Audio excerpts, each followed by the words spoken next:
এখানে খুব গরম।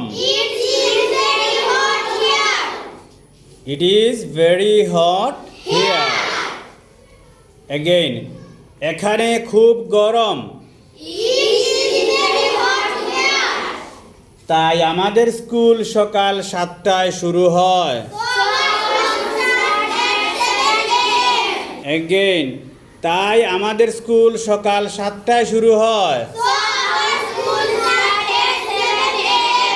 So our school starts at 7 a.m. আমি প্রায় প্রতিদিন সকালে শরবত পান করি। I drink juice almost every morning. Again, আমি প্রায় প্রতিদিন সকালে শরবত পান করি। আমের রস আমার প্রিয়। Mango juice is my favorite.